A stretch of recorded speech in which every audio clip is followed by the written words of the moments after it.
ఓం మహాగణాధిపతయే నమః. ఓం గురుభ్యో నమః. ఓం శ్రీమాత్రే నమః. పరమేశ్వర స్వరూపమైనటువంటి జ్యోతిష, వాస్తు మరియు ఇతర అనేకమైనటువంటి శాస్త్రములను మనకు అందించినటువంటి మహర్షులకి నమస్కారం.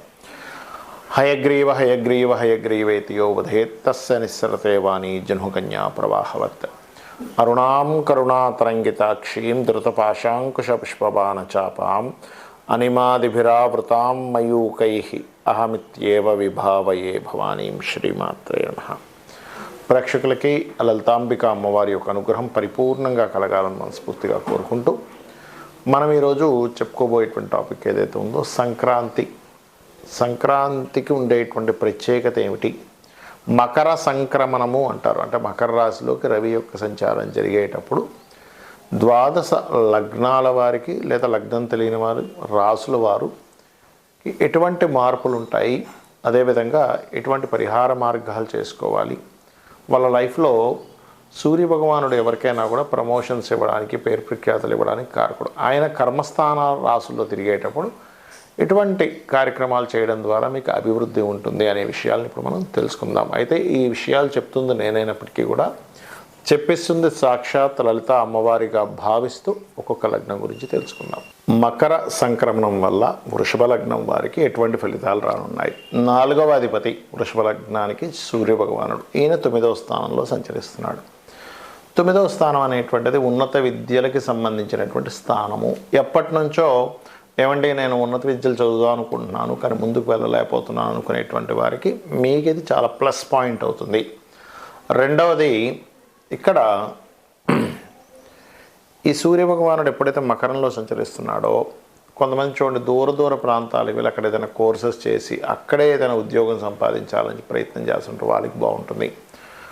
ఇంకోటి, గృహ సంబంధించినటువంటి విషయాలు, లోన్స్ కోసం ట్రై చేస్తున్నామండి, లోన్ రావట్లేదు, లేకపోతే ఒక ఇల్లు కట్టుకుందాం అనుకుంటున్నాను రావట్లేదు అని అంటూ ఉంటారు. అటువంటి విషయాలకి చాలా బాగా తోడ్పడుతుంది మీకు ఈ మకర సంక్రమణం సంబంధించినటువంటి ఆ నెల రోజుల పాటు. అంటే 14వ తేదీ నుంచి 14వ తేదీ జనవరి నుంచి ఫిబ్రవరి 14 వరకు ఈ యొక్క గ్రహస్థితి ఉంది. మరి అయితే పితృ సంబంధించినటువంటి ఏవైతే కార్యక్రమాలు ఉంటాయో సంక్రమణ సమయంలో చేసుకోవడం ద్వారా మీకు గతంలో ఏవైనా లిటిగేషన్స్లో ఉండిపోయాయి, లేనట్లయితే కొంతమంది చూడండి జాబ్ లేకుండా ఇంట్లో ఉండిపోతుంటారు, అటువంటి వాటికి బికాజ్ ఆఫ్ 9th హౌస్లో సంచరిస్తున్నాడు. అంటే 10th నెగేటింగ్ హౌస్లో సూర్యభగవానుడు ఉన్నాడు. అయితే ఇక్కడ ఈ సూర్యభగవానుడు ఉన్నప్పుడు ఏదైతే ఉద్యోగ సంబంధించిన విషయంలో మీరు ఎదగడానికి, కొత్త కోర్సెస్ చేయడానికి ఇది యోగిస్తుంది, అందులో ఎటువంటి సందేహం లేదు. అలాగే సూర్యభగవానుడికి వీలైనంత మటుకు మకర రాశిలో ఉన్నంత కాలము కూడా మీరు ఆదివారాలు ప్రత్యేకంగా పాయసము నైవేద్యంగా పెట్టి స్వామివారికి చూపించినట్లయితే కూడా ఖచ్చితంగా మంచి ఫలితాలు వస్తాయి, అందులో ఎటువంటి సందేహం లేదు, గుర్తుపెట్టుకోండి. అలాగే గోవులకి బెల్లము మరియు గోధుమ రవ్వ తినిపించడము, అది ఏ రోజు తినిపించాలని చాలామంది అడుగుతూ ఉంటారు. ఈ మకర సంక్రమణం జరిగిన ఈ నెల రోజుల పాటు కూడా ఆదివారము శనివారం తినిపించండి, అన్ని విధాలా బాగుంటుంది. మరియు మెడికల్ రిలేటెడ్ సంబంధంగా ఎంఎస్ చేయడం ఇట్లాంటివి ఉంటాయి. కొంతమంది మెడికల్ రిలేటెడ్ సంబంధంగా పిహెచ్డీస్ చేయడము, హైయర్ లెవెల్లో ఏదైనా చేద్దాం అనుకునేటువంటి గతంలో ఇబ్బంది పడుతున్నటువంటివి కూడా ఈ మకర సంక్రమణం ఖచ్చితంగా మంచి ఫలితాలను ఇచ్చి తీరుతుంది, అందులో ఎటువంటి సందేహం లేదు. కాకపోతే అప్పుల విషయంలో కొంత జాగ్రత్తగా ఉండండి. అంటే ఎవరికైనా అప్పులు ఇవ్వడం తీసుకునేటువంటి అంశాల్లో కాస్త జాగ్రత్తగా ఉండండి, అన్ని విధాలా బాగుంటుంది. మీరు ఎక్కువగా విష్ణు ఆరాధన, గణపతి ఆరాధన చేయండి, అన్ని విధాలా బాగుంటుంది. మరి లగ్నం కానీ రాశి కానీ తెలియని వారు అసలు ఈ భోగి, సంక్రాంతి, కనుమ సమయాల్లో ఏం చేసుకోవాలి? సర్వసాధారణంగా మనకి భోగి పండగ అనేటువంటిది ఎందుకు వస్తుంది, సంక్రాంతి పండగ అనేటువంటిది ఎందుకు వస్తుంది? దీన్ని పెద్ద పండగ అంటారు. పెద్ద పండగ కాదండి, ఇది పెద్దల పండగ. మకర సంక్రమణం మకర రాశిలోకి 14వ తేదీ ఉదయం 9 గంటల ప్రాంతంలో రవి మారుతున్నాడు. కాబట్టి పెద్దలకి బట్టలు పెట్టడం కానివ్వండి, ఇది రైతులకు సంబంధించినటువంటి పండుగ. వాళ్ళకి అదే సమయంలో వాళ్ళకి అన్ని పంటలవి పండడం, అందుకని పశువులకు కూడా ఈ యొక్క పండుగని, పశువులని చక్కగా వాటికి అలంకరించుకొని ఆ రకంగా చేసుకుంటూ ఉంటారు. అయితే భోగి రోజు మీరు చూడండి భోగి మంటలు వేస్తూ ఉంటారు, భోగి పళ్ళు పోస్తూ ఉంటారు పిల్లలకి. భోగి మంటలు ఎందుకు వేస్తారు? చాలామంది మనం పల్లెటూరులో సైడ్ చూసుకున్నట్లయితే ఇంట్లో ఉండేటువంటి ఏమైనా విరిగిపోయిన వాటి అన్నింటిని తీసుకుని అందులో వేస్తూ ఉంటారు. మనకి కర్మకారకుడు శని ఎవరైతే ఉన్నారో ఆ కర్మకారక శనికి ఒక కారకత్వం ఉంటుంది. ఓల్డ్ ఐటమ్స్, పాతవి, పనికిరానివి, విరిగిపోయినవి, ఇవన్నీ కూడా శని కారకత్వాలు అన్నమాట. ఎప్పుడైతే సూర్యభగవానుడు మకర రాశిలోకి ఎంటర్ అవుతున్నాడో మీ యొక్క కర్మ ఎంటర్ అవ్వకముందే, అంటే దాదాపుగా భోగి మనకు 13వ తేదీ వస్తే సంక్రాంతి అనేటువంటిది 14వ తేదీ మకర సంక్రమణం జరుగుతుంది కాబట్టి వస్తుంది. అయితే ఇది 9 గంటలకి సంక్రమణం జరుగుతుంది రవి చూసుకున్నట్లయితే మన మకరంలోకి. కావున భోగి పండుగ రోజు ఇంట్లో ఉండేటువంటి పాత వస్తువులు, ఫర్నిచరు, లేకపోతే ఏదైనా ఇప్పుడు విరిగిపోయిన మంచం ఉంటుంది, విరిగిపోయిన కుర్చీలు ఉంటాయి, అలాంటి ఉన్నటువంటి వాటిని తీసుకెళ్ళి క్లీన్ చేసేసుకోవాలి. భోగి రోజు తీసుకెళ్ళి భోగి మంటలో వేసుకోవాలి. ఎందుకు? ఇంట్లో గనక వాస్తుపరంగా శాస్త్రం చెప్పింది ఏంటంటే పెద్దవాళ్ళు ఉంటారు ఇంట్లో, వాళ్ళని గౌరవించాలి, వాళ్ళని ఇంట్లో పెట్టుకోవాలి. చాలామంది ఇవాళ రేపు జరుగుతుంది ఏంటంటే ఏజ్ అయిపోయిందనగా తీసుకెళ్ళి ఓల్డేజ్ హోమ్లో తీసుకెళ్ళేస్తున్నారు, పాత వస్తువులు తీసుకొచ్చి ఇంట్లో పెట్టుకుంటున్నారు. అది కాదు చేయాల్సింది. పెద్దవాళ్ళని గౌరవిస్తూ ఇంట్లో పెద్దవాళ్ళ యొక్క బ్లెస్సింగ్స్ మనకి ఎప్పుడైతే ఉంటాయో ఖచ్చితంగా వాళ్ళ యొక్క అనుగ్రహం మీ మీద ఉంటుంది. దేవతా అనుగ్రహం ఎంత ముఖ్యమో పెద్దవాళ్ళ యొక్క ఆశీర్వాదం కూడా అంత ముఖ్యం.